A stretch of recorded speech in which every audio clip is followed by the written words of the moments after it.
নমস্কার। আজকের আড্ডায় আমাদের অতিথি পবিত্র কুমার মুখোপাধ্যায়, নবতিপর পবিত্র কুমার মুখোপাধ্যায়, যাকে মুদ্রণ জগতে যারা আছেন তাদের সবাই প্রায় নামে একদম চেনে, এক ডাকে চেনে, যিনি দীর্ঘ 54 বছর মুদ্রণ জগতের সঙ্গে যুক্ত, আনন্দবাজার জগতের সঙ্গে যুক্ত আছেন, আনন্দবাজার পত্রিকার সঙ্গে যুক্ত ছিলেন দীর্ঘদিন, যার নাম আনন্দবাজারের পেছনে মানে প্রিন্টার পাবলিশার হিসেবে বেরিয়েছে এবং উনি আনন্দবাজারের ওয়ার্কস কন্ট্রোলারও ছিলেন। সেই পবিত্র কুমার মুখোপাধ্যায়কে আজ আমরা পেয়েছি।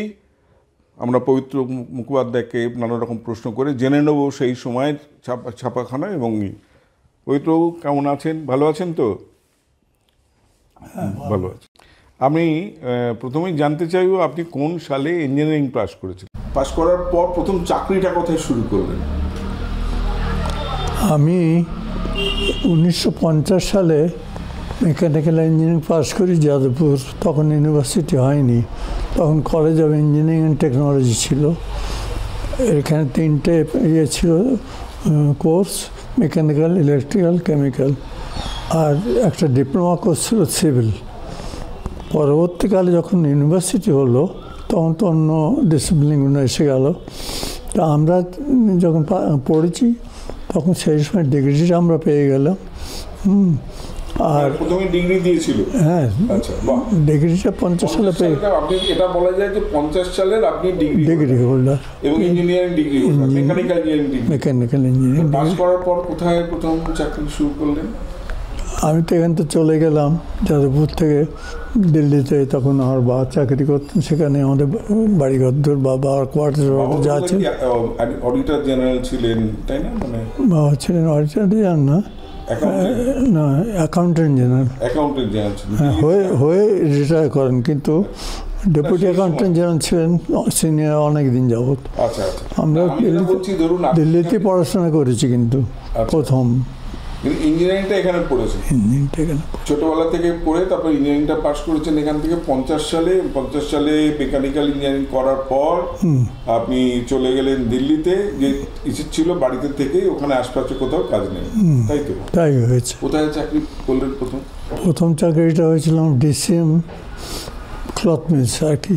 আচ্ছা, ওখানে ওই কম্পালসারি ট্রেনিং যেটা ছিল আমাদের 3 মাস নিতে হয়, থার্ড ইয়ারের পর সেটা করেছি। আমার 5 বছরের কোর্স ছিল, কারণ আমি ওখানে তখন দিল্লি বোর্ড থেকে মাধ্যমিক বলে না, ওরা হাই স্কুল বলতো, আর হায়ার সেকেন্ডারি এই পাস করে এখানে 5 বছরের কোর্স করেছি। ইঞ্জিনিয়ারিং কোর্স করছেন যখন, পাস করেছেন যখন, তখন বয়স কত হবে? তখন আমার বয়স 21-22 হবে।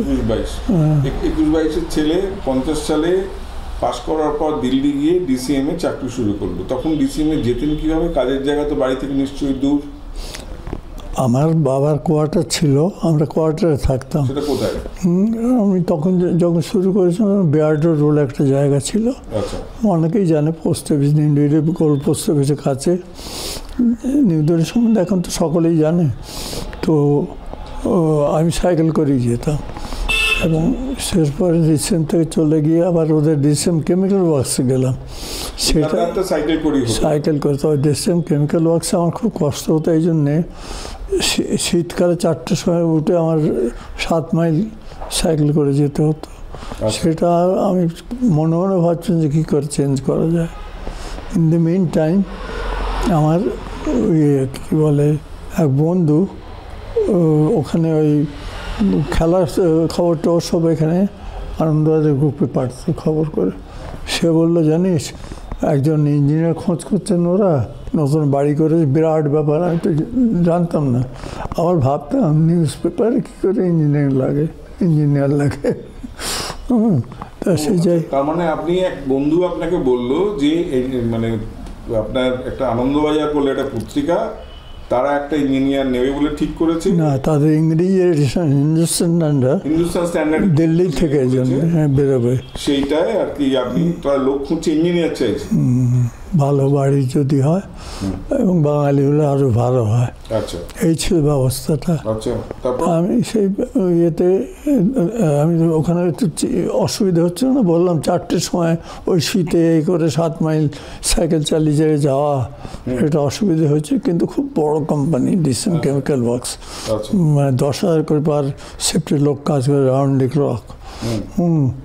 তো সেই তারপর তো আমি এখানে চলে এলাম। 2 আনার একটা পোস্ট কার্ড এই খামে করে চিঠি দিলাম, তারপরের দিনে আমাকে ইন্টারভিউতে ডাকলেন ওরা। আমি যথারীতি ইন্টারভিউ পাস করে গেলাম।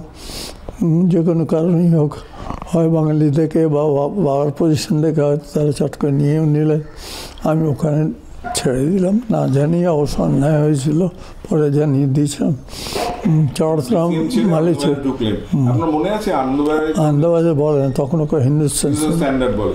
ইন্টারভিউ কে নিয়েছিলেন মনে আছে? বঙ্কিমচন্দ্র ঘোষাল মশাই। বঙ্কিমচন্দ্র ঘোষাল উনি ওখানকার চিফ ইঞ্জিনিয়ার ছিলেন আনন্দবাজারে। অশোক সরকার, অশোকবাবু আমাকে অ্যাপয়েন্টমেন্ট দিলেন। আচ্ছা তখন উনি দেখাশোনা করতেন। আচ্ছা, কিন্তু আমি 1 বছর বাদে ছেড়ে দিয়েছিলাম। হ্যাঁ, আনন্দবাজার বললাম, হিন্দুস্তান স্ট্যান্ডার্ড। দিয়ে কোথায় গেলেন? আমি মিনিস্টার কমার্স ইন্ডাস্ট্রিজ গভর্নমেন্টে জয়েন করে দিলাম। তারপর ওখানে আমি কী বলে স্টিল অ্যান্ড আয়রন কোম্পানিগুলো সমস্ত দেখতাম না। ওই অল ইন্ডিয়াতে এনুমারেট করার জন্য ট্যুরে যেতাম। আমার ভালো লেগেছিল, কিন্তু পরবর্তীকালে 1 বছর ছেড়ে দেওয়াতে, অনেকে ছেড়ে দেওয়াতে একটু আশ্চর্য হলো কেন ছেড়ে দিল। কিছু একটা অসুবিধা আমি বোধ করছিলাম। আন্দোলন ছেড়ে দিয়ে চলে গেলাম 52 সালে। 52 সালের শেষের দিক থেকে আমি ওই মিনিস্ট্রি অফ কমার্স ইন্ডাস্ট্রিতে যোগ দিলাম। আর ওই স্টিল প্রসেসিং ইন্ডাস্ট্রিগুলোতে কাজ করতে আরম্ভ করলে ট্যুর করলাম। অনেক ট্যুর হতো ইন্ডিয়ার মধ্যে, কিন্তু সেটা খুব ঘন ঘন হওয়াতে বছর 1.5-এর মধ্যেই আবার আমাকে পরিবর্তন করতে হলো। এই কারণে যে অশোক কুমার সরকার মশাই তখন সব দেখভাল করতেন এবং তিনি আমাকে অ্যাপয়েন্টমেন্ট দিলেন। আমি সেই অ্যাপয়েন্টমেন্টের মর্যাদা প্রথমে রাখিনি। পরবর্তীকালে তিনি যখন শুনলেন আমি গভর্নমেন্টে জয়েন করে গেছি, তখন আর হুটপাট করে বাড়িতে 2জনকে পাঠালেন, কানাইলাল সরকার মশাই এবং বঙ্কিমচন্দ্র ঘোষালকে, আমার বাবার কাছে। বাবা বললেন, দেখুন আমি তো ইংল্যান্ডে কিছু বুঝি না, তো ও এখন যেরকম নিজের দায়িত্ব যা করে, আর গভর্নমেন্ট চাকরি ছাড়বে কিনা জিজ্ঞেস করুন। তখন অশোকবাবু বললেন, আমি গ্যারান্টি দিচ্ছি আপনি এখানে এলে কোনো অসুবিধা হবে না, আপনাকে আমি বিদেশ পাঠাবো, এ করবো তা করবো, আমার সব যা সম্ভব, এবং আপনি আজীবন কাজ করবেন। আপনি যখন আনন্দবাজারে এসছেন তখন আপনি কীভাবে ছাপা হতো মনে আছে? নিশ্চয়ই। আনন্দবাজার বা হিন্দুস্তানের যাই ছাপা হতো, তখন অল ইন্ডিয়া বেসিসে হট ম্যাটারি সিস্টেম ছিল, সব খবর কাগজ ছাপা টাপার। তখন অন্য কোনো পদ্ধতি আসেনি। আমাদের দেশে 75 সালে প্রথম এলো যে আমরা অন্য ইয়েতে সিস্টেমে যাবো, কারণ অ্যাডভান্স হয়ে যাচ্ছে। 1975 বলছেন? না, আমি তার আগে বলছি, যখন হট মেটালে যে ছাপা হতো সেই পদ্ধতিটা কীরকম ছিল? পদ্ধতিটা তো রিলিফ প্লেট তৈরি হতো, ঢালাই মেশিন থেকে প্লেট তৈরি হতো, সেগুলো প্লেট মেশিনের উপর লাগানো হতো, সেমিসার্কেল প্লেট। যখন রোটারি চলতে লাগলো না, রোটারি আগে ফ্ল্যাট বেড ছিল, ফ্ল্যাট বেড তো অত ছাপা যায় না, রোটারিতে স্পিড হয়, তাতে ছাপা হয়। এসব কারণে সব কোম্পানি সব ইয়ে করেছে, আনন্দবাজার রোটারি আনলো। তখন অল্প স্পিডের রোটারি, তখন ছিল ঘন্টায় 25,000, মানে ঘন্টায় 25,000 কাগজ ছাপা যেত, 8 পাতা 10 পাতা 12 পাতায়, ঘন্টায় 25,000। তার মানে আপনি যেটা বলতে চাইছেন, দেখুন আমি যদি ভুল বলে থাকি শুধরে দেবেন, আপনি এটা বলছেন যে তখন প্রথমত হট মেটালের প্লেট তৈরি করা হয়, সেই প্লেট দিয়ে রোটারি মেশিনে ভরে, সেই রোটারি মেশিন ঘুরিয়ে ঘন্টায় যা স্পিড 25,000, অর্থাৎ 1 ঘন্টায় 25,000 কাগজ ছাপা হয়, আর এরকমভাবে মেশিন চলে, তাই তো? সেটা আপনি যখন ঢুকেছেন তখন দেখলেন। এবার সেটা যখন 75, মানে আপনি বলছেন 1975, তাই তো? 1975-এ এসে এই যে হট মেটালের যে জিনিসটা, ছাপার পদ্ধতিটা পাল্টে গেল বলছেন আপনি। পাল্টায়নি, তখন আমরা জানলাম যে বিদেশে সব হসপিটাল আস্তে আস্তে উঠে যাচ্ছে, মেশিন পার্টস পাওয়া যাবে না, মেশিন পাওয়া যাবে না ইত্যাদি ইত্যাদি। তখন তো সব কোম্পানি একটু অ্যালার্ট হলো। 1975 থেকে আমি সার্চ করতে আরম্ভ করলাম আনন্দবাজারের মালিকরা আমাকে, আমি তখন কলকাতা চলে এসেছি। 1961 সালে কলকাতা চলে এসেছি দিল্লির থেকে। আমি আমার দ্বিতীয়বার যখন ভর্তি হয়েছি তার কথা বলছি, আমি প্রথমবারে এত তো ততক্ষণে আমি অনেক অ্যাডভান্স হয়ে গেছি, অনেক কিছু শিখে গেছি। কারণ প্রথম তো আমরা ভাবিনি কেউ একটা ইঞ্জিনিয়ার আনন্দবাজারে কাজ করবে, কী বলে নিউজ পেপারে কাজ করবে, নিউজ পেপার ইঞ্জিনিয়ার দরকারই তাই জানতাম না। যাই হোক, যদি এরকম বলা যায় নিউজ পেপার জগতে আপনি হচ্ছেন প্রথম পাস করা গ্র্যাজুয়েট ইঞ্জিনিয়ার বলতে গেলে আমি, আমার নিজের ধারণা তাই, আমি অল ইন্ডিয়া। তারপরে আমার দেখা দেখি কেউ কেউ নীতি আরম্ভ করে। এইবার আমি বলি যে ধরুন আপনি বললেন যে 75 সালে দুনিয়া আস্তে আস্তে পাল্টে যাচ্ছে, আপনাদেরও মালিক অন্যান্য মালিকের মতো সচেতন হয়েছে যে আমরা এবার এই আস্তে আস্তে রোটারি মেশিনের বদলে অন্য কি করা যায় দেখতে হবে। রোটারি মেশিন তো থাকবেই, কিন্তু অন্য পদ্ধতিতে সব আছে, তার সঙ্গে থাকতে হবে। হ্যাঁ, তা সেই হিসেবে আমি 75 সাল থেকে আমাকে কোম্পানি থেকে মালিকরা বিভিন্ন জায়গায় পাঠাতো, আপনি বলছিলেন। হ্যাঁ, অনেক জায়গায় পাঠিয়েছি, আমি অনেক জায়গায় দেখে টেকে এসেছি, এবং আমার কিছু ছেলেমেয়েদের ইয়ে দিয়েছিলাম ট্রেনিং। এই করে করে আমরা 75 সাল থেকে অ্যাকচুয়ালি মুভ নিতে আরম্ভ করলাম, যে এটা এই প্রসেস থেকে আস্তে আস্তে আমাদের এখনকার যেটা আছে অফসেট প্রসেসটা খুব পপুলার, সেই প্রসেস চলে যেতে হবে। কারণ নিউজ পেপার ছাপার এত হাই স্পিডে কোনো মেশিন অন্য ইয়েতে লাগে না। তো আমি এখন যে মেশিনের স্পিড হয়ে গেছে, ঘন্টায় 80,000 পর্যন্ত দিতে পারে। ঘন্টা 80,000 পর্যন্ত স্পিড হয়ে গেছে। তার মানে এখন যে অফসেট পদ্ধতি ছাপার ফলে সেটা ছাপার গুণগত মানের কথা পরে আসছি, সেটা আপনার বলছেন ঘন্টায় 80,000 হয়ে গেছে, এবং ননস্টপ, অর্থাৎ ওই রিল অটোমেটিক চেঞ্জ হয়ে যাচ্ছে। এইসব টেকনোলজি সব এসে গেল। অনেক পাল্টে গেল। এটা কি আগে আমরা দেখতাম কাগজে খুব ছুট বলা হতো, ছুট প্রিন্টিং, মানে ধরুন যে কালারের রেজিস্ট্রেশনগুলো ঠিকঠাক হতো না, অনেক সময় সেটা পাল্টে যেত। তো সেইটা কি অফসেট হয়ে সেটা সেই সমস্যাটা কি এখনো ছিল, না সেটা কি বলে আবার সেটা পাল্টে গেছে? না, সেটা তো থাকবেই, মাঝে মাঝে কিছু কিছু ফল্ট হবে, সেটা রেকটিফাই করতে হবে। অনেক কিছু ভেতরে আছে না, প্রিন্টিং অফসেটটা হলো যে ওই প্লেন সারফেস থেকে, আর স্টিরিওটা ছিল রেস সারফেস থেকে, তো সেইগুলো সব বদলো। আর গ্রেভিওর বলে একটা প্রসেস ছিল, সেটা ইন্টাগ্লিও ভেতরের দিকে সব খালি লেগে যেত, তার থেকে প্রিন্টিং হতো।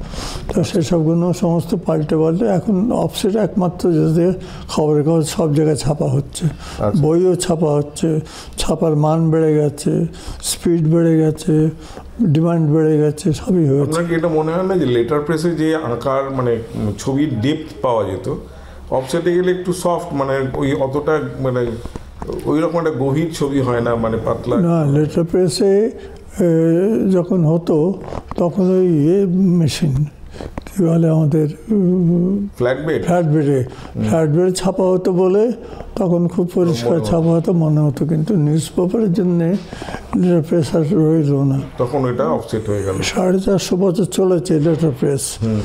গুটেনবার্গ বলে এক ভদ্রলোক জার্মানি, তিনি প্রথম মোবাইল টাইপ করলেন, এবং সেই থেকে 450 বছর এই letter press system hot metal চলেছে। হট মেটাল আস্তে আস্তে পরিবর্তন হয়ে গেল, বিদেশ আগে হয়েছিল অনেকদিন, 50 বছর আগে, মানে কি না 40 বছর আগে। এই ধরুন এতদিন ধরে আনন্দবাজারে কাজ করেছেন তো বহুদিন, ছাপাখানাতেই মানে প্রিন্টিংয়েই বরাবর ছিলেন, সেটা করতে গিয়ে মানে যদি একটা বা দুটো খুব ইন্টারেস্টিং অভিজ্ঞতার কথা যদি বলা হয়, যে যেমন ধরা যাক লেটার প্রেস থেকে অফসেটে যে আপনারা শিফট করেছিলেন, তখন আমি শুনেছিলাম যে কাগজ একদিনের জন্য বন্ধ হয়নি। না, এইটা করার সময়টা কিরকম সেটা প্ল্যানিং হয়েছিল যে আমরা আস্তে আস্তে সব চেঞ্জ ওভার করলাম, স্টিরিও রাখলাম, হট মেটাল রাখলাম, আর আনলাম পলিমার বলে প্লেট। পলিমার একটা লিকুইড কেমিক্যাল, তাই দিয়ে সেটাও লেটার প্রেসের মতনই রেজ সারফেস। একটা এদিকে রাখলাম, স্টিরিও রাখলাম, রেজ সারফেস, পলিমার রাখলাম। আর তার সঙ্গে সঙ্গে যখন আমাদের অফসেট মেশিন আনা হলো, সেইতে তাতে 20% ছাপতে আরম্ভ করলাম। এরকম করে ওটা 25, ওটা 33, ওটা বাকিটা এরকম করে করে আস্তে আস্তে চেঞ্জ ওভার করতে করতে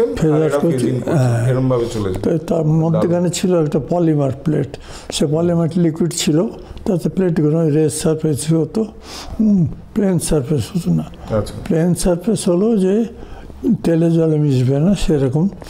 তো সেই প্লেট যেটা ইমেজ প্লেট বটে যেটা বলে, সেটাতে ট্রান্সফার করলাম নন ইমেজ প্লেটে করে তার মধ্যে পেপার পাস করালাম।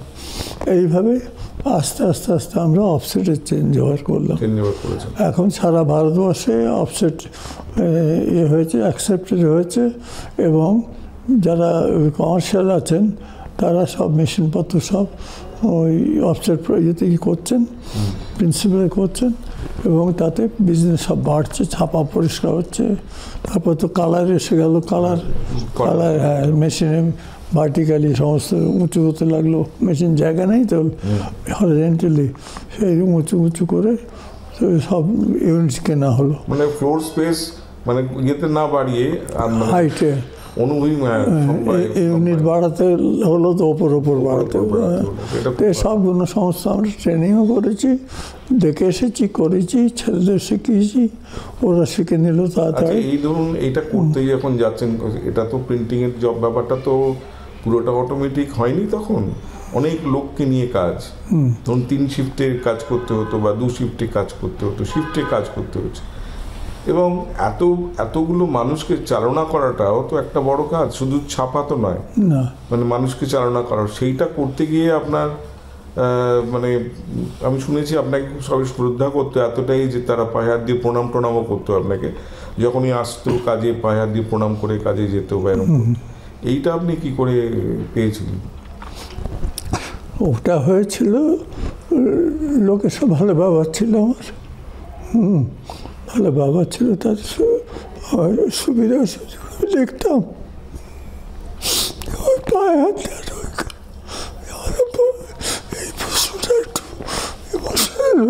না, তাতে আপনি ইমোশনাল হয়েছেন ঠিকই আছে, মানুষের তো হয়ই ওরকম, যে সবাই যে আপনাকে ভালোবাসতো, প্রণাম করতো, পুরনো কথা যে মনে পড়ছে, এটা তো ভালো। আমি এটা তো এর মধ্যে তো কোনো লজ্জারও ব্যাপার নেই, এর মধ্যে খুব কম লোকের হয় এরকম যারা তাদের অধস্তন কর্মচারীদের কাছ থেকে তারা এই সম্মানটা পাচ্ছে। আপনি সেটা পেয়েছেন, সেটা আপনার কাজে, সেটা আপনার কৃতি, আপনি কাজ করতে করতে সেটা অর্জন করেছেন, এটা তো কোনো এর ব্যাপার না। ইমোশনাল তো লাগেই, সেটা লাগাটা কোনো অস্বাভাবিক কিছু নয়। আমরা যারা আপনার সঙ্গে কথা বলছি তারা বিন্দুমাত্র তাতে আমরা পাচ্ছি না, এটা স্বাভাবিক। খুব কম লোক আছে যারা বলতে পারে যে আমার যারা অধস্তন কর্মচারী আজকের কোনো অফিসে কেউ বুকটুকে বলতে পারবে যে তারা কাজে যাওয়ার আগে আমার পায়ে হাত দিয়ে প্রণাম করে তারা কাজে যাচ্ছে বা পাচ্ছে। সেটা একটা তখনকার একটা বৈশিষ্ট্য, মানুষও ছিল, এবং আপনার মধ্যে নিশ্চয়ই তারা গুণগুলো পেয়েছে বলে। এটা দেখুন, একটা জাপানে এরকম হয়, জাপানে যারা কোনো একটা ওয়ার্কশপের লিডার বা কিছু, তারা প্রায় পেট্রিয়ার্ক, তারা সবাইকে তারা মনে করে আমি এদের বাবা, এদেরকে নিয়ে আমি চালাচ্ছি। এই যে একটা ফাদার ফিগার হয়ে ওঠা, এটা কিন্তু জাপানিজ ম্যানেজমেন্টের মধ্যেই একটা বড় কাজ। তারা বলে যে ফাদার ফিগার হয়ে উঠতে হবে সবাইকে নিয়ে চালাতে গেলে। আপনি অত না জেনেই হয়তো এটা করেছেন, সেটা হতে পেরেছেন, সেটা কম কৃতিত্বের কথা নয়। আমি মনে করবো যে এটা আপনার কৃতিত্ব হিসেবে দেখতে চাইব আর। এবার আপনি বলুন যে ধরুন এই যে করেছেন, যে সব জিনিসটা হলো যখন, তার মধ্যে কি কখনো কোনো খারাপ অভিজ্ঞতা হয়নি? খারাপ বলতে তো কাজ নিয়ে যাওয়া হয়, অন্য কিছু নয়। সে কোনোদিন হয়তো ব্রেকডাউন হয়ে গেল, কারোকে বকাবকি করতে হলো, সে আলাদা কথা। কিন্তু ডে টু ডে তো প্রচুর কাজ তারা করেছে, আমরা তো একা হাতে কিছু করিনি, সব লোকদের নিয়ে কাজ করেছি, এবং তারাও খুব এফিসিয়েন্ট ছিল। আর শেষ পর্যন্ত এখন আনন্দবাজার একা যদি ধরি, higher circulated in Bengali language, হ্যাঁ অনেক কিছু ছাপা। এখন মেশিন সব চেঞ্জ হয়ে যাচ্ছে, মেশিনের স্পিড বেড়ে যাচ্ছে, মেশিনের ফরমেশন বদলে যাচ্ছে সমস্ত। তো প্রিন্সিপালটা এক আছে, প্রিন্সিপালটা এক আছে, মানে প্লেন সারফেস থেকে। আচ্ছা, এবার ধরুন এই কাজ করতে গিয়ে ও তো অনেক সময় তো একটা সেফটি হ্যাজার্ডও আছে। এই যে একটু আগে স্নেহাশিস, আমাদের আপনার ছাত্র স্নেহাশিস বলছিল যে ধরুন অনেক সময় কাজ করতে গিয়ে আঙুল ঢুকে যাওয়ার ভয় থাকতো বা কিছু থাকতো, সেই যে সেফটি যে সামলানো, সেটা কিভাবে? সেটা তো আমাদের সকলকে ওয়ার্ন করা থাকতো। কোনো মেশিন চালাবার আগে হুটার দেওয়া হতো, দিয়ে চালিয়ে মানে কেউ যেন মেশিনের মধ্যে হাত না রাখে। আর কিন্তু এখন হাত রাখাটা সব কমে গেছে, এই কারণে অটো স্ল্যাশ হয়ে যাচ্ছে, অর্থাৎ রিল ঘুরছে কিন্তু অটোমেটিক তাতে আরেকটা রিল এসে যাচ্ছে। তখন রিল দিতে হতো বলে হাতে পেপার টেনে টেনে নিয়ে যেতে। তাও তো মেশিন চালাবারে হুটার বাজাচ্ছে, চালু হয়েছিল। সকলকে ওয়ার্ন করা আছে।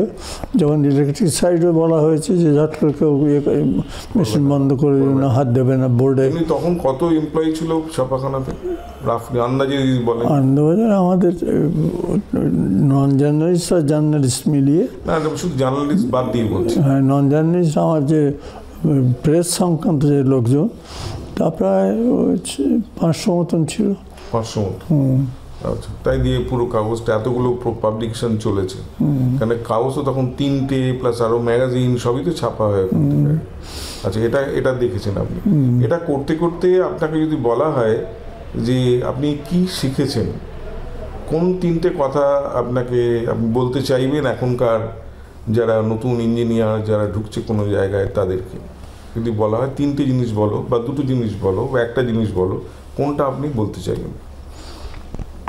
আমার এরম প্রশ্ন অবশ্য আমি উত্তর কী দেবো বুঝতে পারছি না, কিন্তু কথাটা হচ্ছে যে সকলকেই কাজের জিনিসটা শিখে নিতে হবে, তারপরে লোকজনকে বকাবকি করার একটা অধিকার আছে। কাজ খারাপ করলে তাকে করো, তাহলে লোকের কাছে অপ্রিয় হও না। এইটি আমার মটো ছিল। আপনি যেটা বলতে চাইছেন, আমি যদি ঠিক বুঝে থাকি, সেটা এই যে তুমি নিজে যদি কাজটা ভালো বোঝো, তারপর তুমি কাউকে বকাবকি করো, তাহলে সম্মান পাবে। আর কাজ না বুঝে যদি তুমি অকারণে বকো, তাহলে তুমি সম্মান। কোনো লোক অনবরত কামাই করছে, কেন করছে সেটা একটু জানবার চেষ্টা করো। কার বাড়িতে কী অভাব আছে, কী কষ্ট আছে, সে বলবে, হয়তো সবগুলো মেটানো যাবে না, কিন্তু কিছু যদি তাকে সাহায্য করা যায় এবং বলা যে তুমি একটু অফিসে ঠিক মতন কাজকর্ম করে মন দিয়ে লোকের সঙ্গে খারাপ ব্যবহার করো না, দেখবে তোমার দিকেও শান্তি হবে, বাড়িতেও শান্তি হবে। কারণ এখানে অশান্তি হলে বাড়িতেও অশান্তি হয়। এই সব হ্যাঁ সবসময় আমি তাদের তাই বলতাম বলে সকলে পরিষ্কার ভালোবাসতে হতো। আমি আনন্দবাজার অফিসের 20 বছর ছিলাম ফ্যামিলি নিয়ে।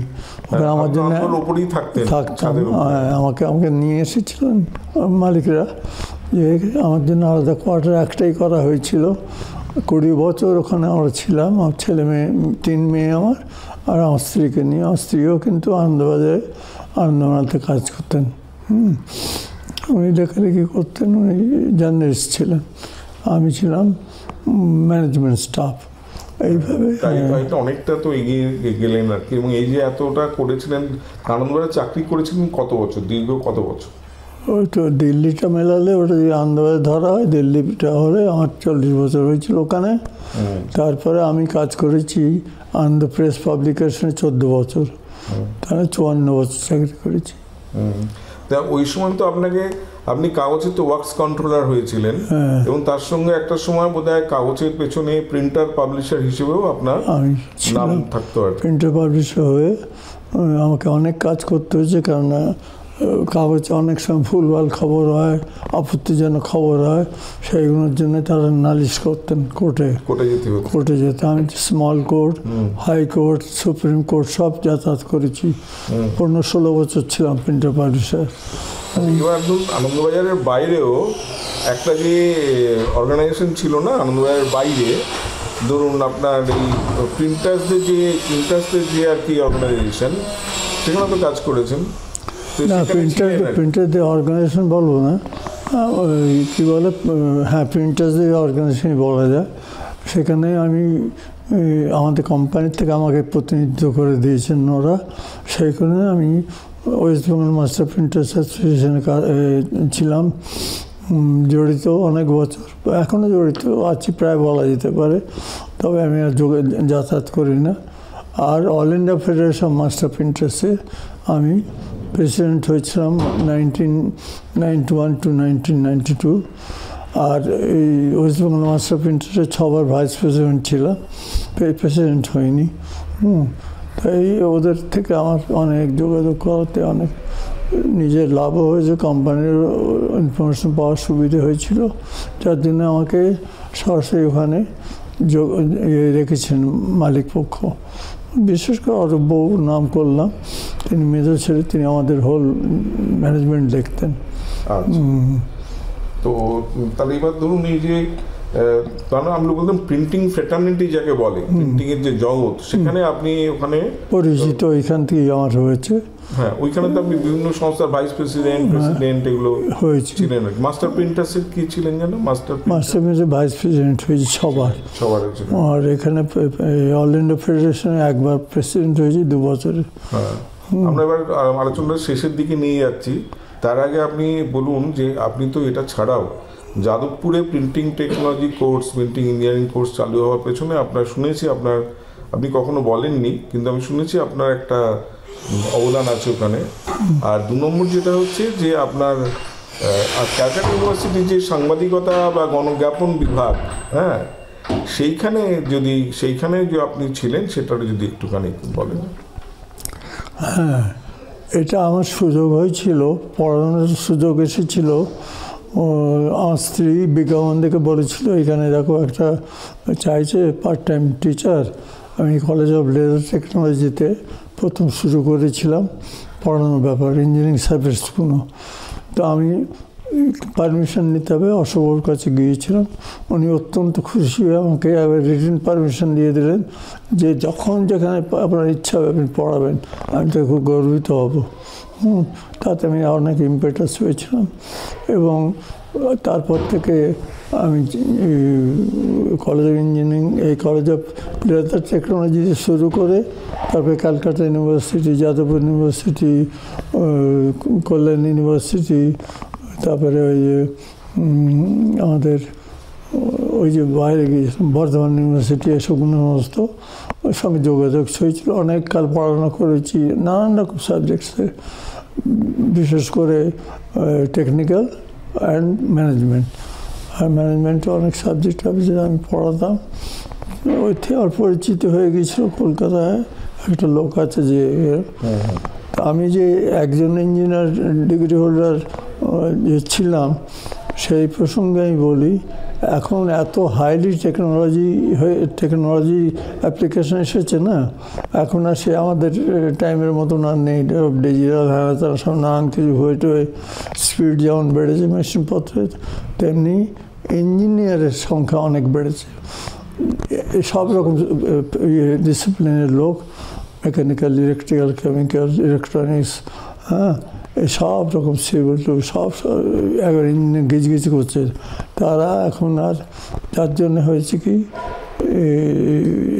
একটা যে ছিল না, স্ট্রাইক করার টেন্ডেন্সি ছিল ওয়ার্কারদের, সেটা কমে গেল এই কারণে যে এরা স্ট্রাইক করলো, ওরা চালিয়ে নেবে, ওরা চালিয়ে নিচ্ছে, ওরা ট্রেনিং নিয়েছে, চালিয়ে নিচ্ছে। এবং ওরা ওয়ার্কার মনে করতেন না, সব পাস করা না, কেউ ডিপ্লোমা, কেউ ডিগ্রি ইত্যাদি। এখন আনন্দবাজার হাউসে অনেক ইঞ্জিনিয়ার, ডিগ্রি হোল্ডার, সব রকম।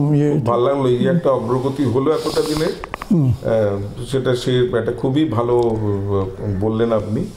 এখন যদি কিছু না মনে করেন, আপনার বয়সটা কত এখন সেটা যদি আমার আর একটু কিছু বলা আছে, বয়সের পরে বলছি।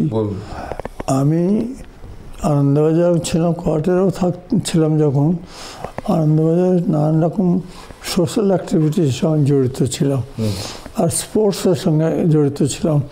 স্পোর্টসে আমি 20 বছর ওখানকার প্রেসিডেন্ট ছিলাম।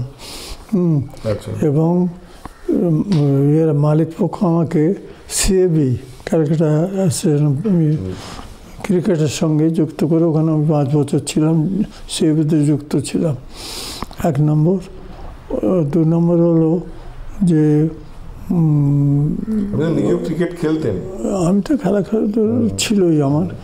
হ্যাঁ, তারপরে আমি ওখানে সব ইন্ট্রোডিউস করতাম, পুজো হতো ইত্যাদির সঙ্গে সকলকে একসঙ্গে নিয়ে করতাম বলে সবাইকে নিয়ে বিভিন্ন করতাম বলে রাখতেন। আর আপনি ক্রিকেট যেমন খেলেছেন, টেবিল টেনিস মানে আপনার ব্যাডমিন্টনও খেলেছেন তো বোধহয়? ফুটবল সব খেলেছি। সে খেলাধুলো তো। আপনি লন টেনিস খেলেছেন কখনো? না, লন টেনিস খেলেননি। তো এইটাই আর কি। যাক, ভালো, সবাইকে নিয়ে চলতে পারাটা খুব কম কথা নয়, সব কম লোকই পারে। তা আপনার মধ্যে এই যে একটা গুণ, সবাইকে নিয়ে চলা, সবাইকে নিয়ে পথ চলেছেন এত বছর ধরে, সেটা সবাই পারে না। এটা আমাদের কাছে খুবই শিক্ষণীয় একটা ব্যাপার, এবং আমরা খুবই বৃদ্ধ হলাম। বয়সটা তো আপনি না বললেও আমরা জানি আপনি মোটামুটি 95 পার করেছেন, 95 ছোঁবেন, সেটা কিন্তু 95 প্লাস বলবো এখন, কারণ আমরা লুকিয়ে লাভ কি আছে। লুকানোর দরকার নেই, কিন্তু এই অভিজ্ঞতাটা তো বিরাট ব্যাপার একটা। অভিজ্ঞতা অনেক, এটাই তো আমাদের কাজে লাগে, যারা বয়স্ক মানুষের অভিজ্ঞতাটাই আমাদের তো কাজে লাগে। ভালো থাকবেন, আরো দিন 100 বছর পূর্ণ করতে হবে, আরো আনন্দ করে থাকুন সবাই। তোমরা ভালো থাকবে সকলে।